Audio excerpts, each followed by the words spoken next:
नमस्कार मित्रों, मैं उदय वर्मा स्वागत करता हूं आप लोगों का इस छोटे से यूट्यूब चैनल उदय एकेडमी पर। इस वीडियो में हम लोग टीचिंग एप्टीट्यूड से जो है 20 MCQs को पढ़ेंगे। देखिए ये वे प्रश्न हैं जो आप लोगों के एग्जाम के लिए बहुत ही महत्वपूर्ण होने वाले हैं।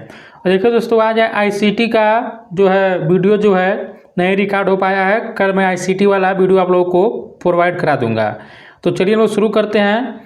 और देखिए आप लोगों को बता दूं कि यदि आप लोग ICT एकदम कंप्लीट पढ़ना चाहते हैं, जो लोग नए जुड़े उनको बता दूं, तो इस चैनल के द्वारा देखिए ICT NCERT के माध्यम से कराया जा रहा है।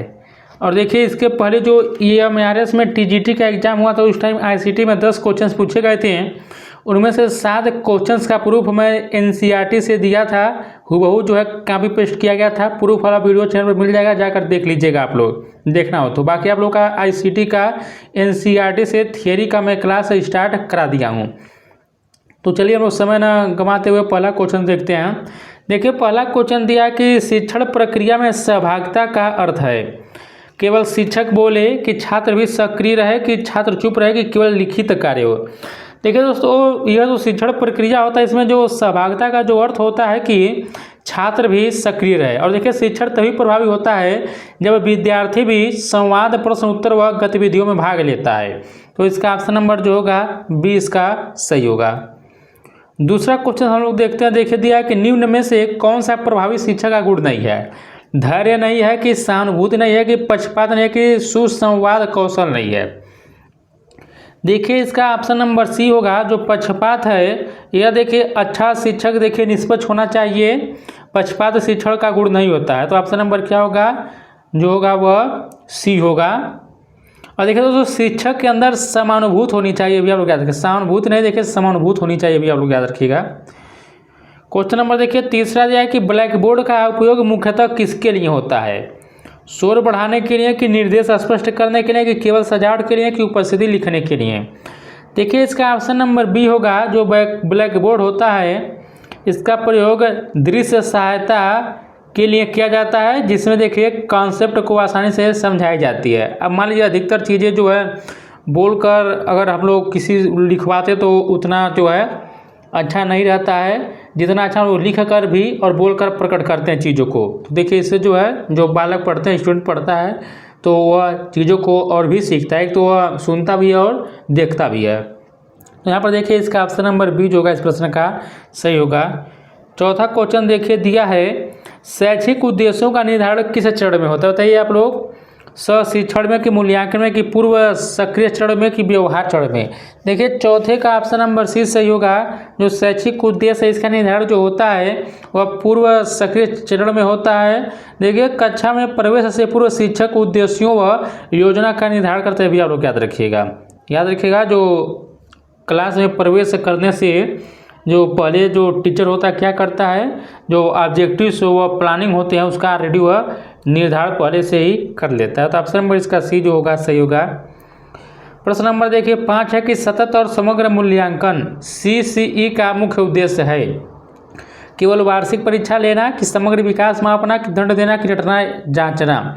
देखिए 5 का ऑप्शन नंबर बी होगा। देखिए CCE का जो मुख्य उद्देश्य है, जो मेन ऑब्जेक्टिव है सतत और समग्र मूल्यांकन का, देखिए वह होगा समग्र विकास मापने से होगा। तो ऑप्शन नंबर इसका यहाँ पर बी होगा। जैसे देखिए समग्र विकास में विद्यार्थी के इंटेलेक्चुअल यानी कि बौद्धिक देखिए, फिर देखिए सोशल, फिर आप लोगों का इमोशनल आदि कुल विकास को आंकना होता है, इसमें CCE का अर्थ होता है।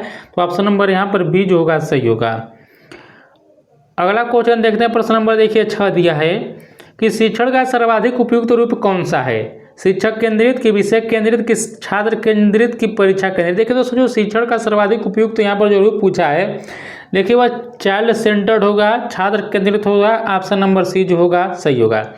देखिए दोस्तों, मैं ऑलरेडी जो है टीचिंग एप्टीट्यूड पर एक वीडियो थ्योरी का अपलोड कर दिया हूँ, जाकर देख लीजिएगा। वहाँ पर आप लोगों को बहुत ही इंपॉर्टेंट जो है पॉइंट को समझाया गया है। तो यहाँ पर देखिए आधुनिक जो शिक्षण है इसमें विद्यार्थी केंद्र में होता है और उसी के विकास पर ध्यान दिया जाता है। तो ऑप्शन नंबर सी सही होगा। क्वेश्चन नंबर देखिए 7 दिया कि शिक्षण का सर्वोत्तम उद्देश्य क्या माना जाता है? परीक्षा में अंक पढ़ाना, कि अनुशासन कराना, कि व्यवहार में परिवर्तन लाना, कि प्रतिदिन उपस्थित कराना। देखिए दोस्तों, जो शिक्षण का जो एकदम जो उद्देश्य है यही होता है कि आपका जो बिहेव है इसमें क्या करिए आप लोग, इसमें एक देखिए व्यवहार में अस्थायी परिवर्तन कर सकते हैं। किस प्रकार का परिवर्तन? व्यवहार में अस्थायी परिवर्तन लाना कर सकते हैं। तो ऑप्शन नंबर सी सही होगा। और देखिए दोस्तों, अभी तक आप लोगों ने यह ध्यान दिया होगा कि मैं आप लोगों से यह नहीं कहा हूँ कि वीडियो को लाइक करिए, शेयर कीजिए, चैनल से जुड़ जाइएगा। देखिए यदि आप लोगों को कंटेंट अच्छा लगा तो जरूर करेंगे बिना किसी के कहने से। हाँ, लेकिन अगर करना हो तो कर दीजिएगा। लाइक शेयर सब्सक्राइब से ही आप हमारा सपोर्ट कर सकते हैं। बाकी आप लोगों की इच्छा। ये भी अगर आप लोग सपोर्ट करेंगे तो ये छोटा सा चैनल एक समय आएगा, यह भी थोड़ा ग्रो कर सकता है। यह तो आप लोगों के हाथ में है। देखिए क्वेश्चन नंबर 8 दिया है कि प्रेरणा का स्रोत क्या हो सकता है? प्रशंसा की, दंड की, भय की, उपेक्षा। देखिए बाकी यहाँ पर दंड, भय, उपेक्षा सब निगेटिव दिया है। तो ऑप्शन नंबर कौन सा होगा? ए यहाँ पर सही होगा। जो इंस्पायरेशन होगा इसका जो सोर्स क्या हो सकता है? तो प्रेज हो सकता है, प्रशंसा हो सकता है। क्वेश्चन नंबर देखिए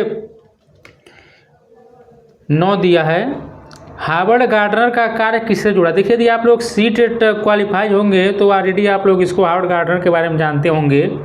इनका जो संबंध है आप लोग बताएं, बहुबौद्धिकता सिद्धांत से कि प्रोत्साहन सिद्धांत से कि अधिगम वक्र सिद्धांत से कि परीक्षण सिद्धांत से।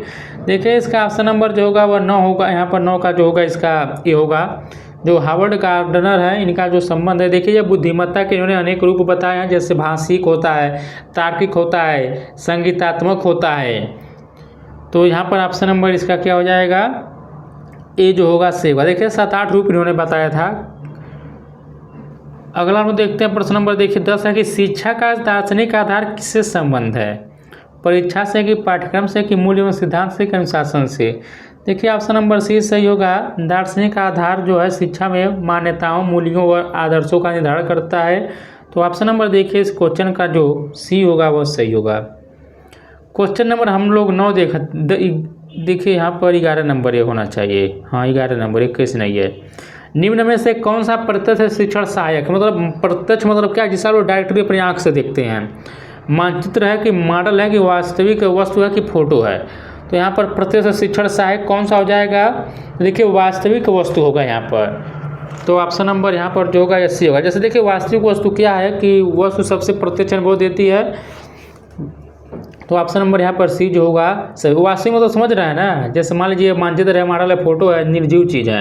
वास्तविक मतलब क्या, एक सजीव को लेकर यहाँ पर बताया गया है प्रत्यक्ष चीज़, मतलब इस यहाँ पर इस क्वेश्चन में।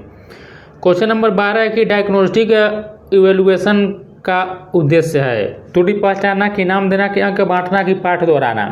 देखिए इसका जो डायग्नोस्टिक मतलब होता है कि सबसे पहले आप क्या करिए, निदान होता है कि त्रुटि पहचाना जाता है। इसके बाद क्या कहता है, रिमेडिकल टीचिंग होता है, तब आपका क्या होता है, तब आप रिमेडिकल किया जाता है। तो ऑप्शन नंबर यहाँ पर देखिए 12 का ए जो होगा सही होगा। इससे देखिए पता लगा जाता है कि बच्चों का कि क्या मतलब कमी है, किस प्रकार हम और सहायता मतलब सुझाव इसमें दे सकते हैं, या किस प्रकार हम और इसमें जो है बच्चे को आगे बढ़ा सकते हैं। क्वेश्चन नंबर देखिए 13 दिया है कि बौद्धिक क्षेत्र यानी कि कॉग्निटिव डोमेन का संबंध है ज्ञान और सोच से कि क्रिया और कौशल से कि भावनाओं से कि अनुशासन से।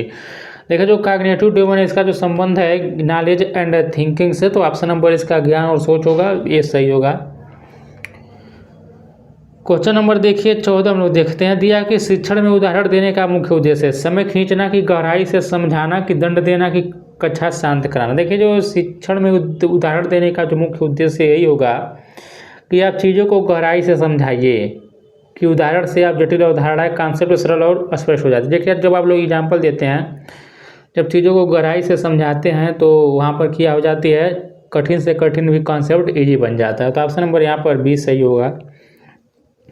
क्वेश्चन नंबर 15 देखिए दिया कि अनुशासन बनाए रखने का सर्वोत्तम तरीका कठोर दंड होगा कि चिल्लाना कि प्रेरणा और नियमों की स्पष्टता की उपेक्षा करना।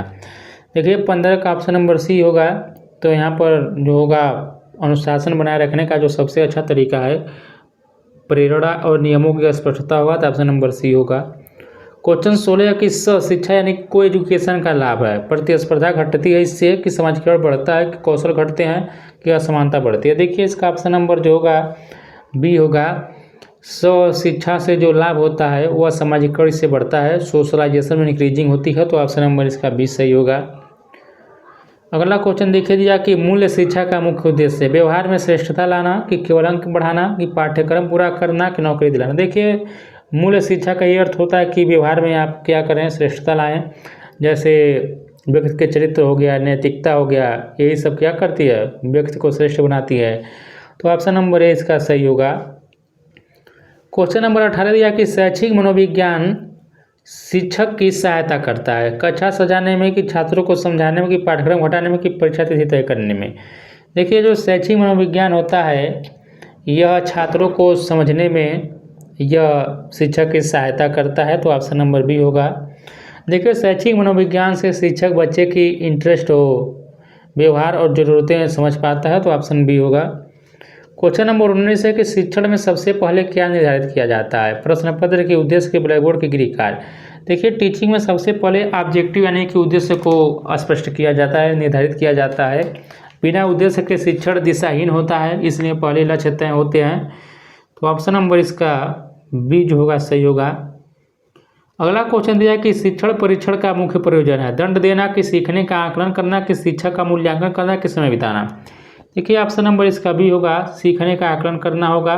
देखिए, परीक्षण का जो उद्देश्य यह देखना है कि विद्यार्थियों ने कितना व कैसे सीखा है। तो ऑप्शन नंबर इसका क्या हो जाएगा, बी जो होगा सही होगा। तो दोस्तों, हम लोग 20 क्वेश्चंस को यहाँ पर कवर किए इतने कम टाइम में। यदि आप लोगों को ये वीडियो अच्छा लगा है तो अंत में यही कहूँगा कि लाइक जरूर कर दीजिएगा, शेयर भी कर दीजिएगा और सब्सक्राइब भी कर लीजिएगा चैनल को आगे के वीडियो देखने के लिए। मिलते हैं एक नए वीडियो के साथ, तब तक नमस्कार, जय हिंद, जय भारत।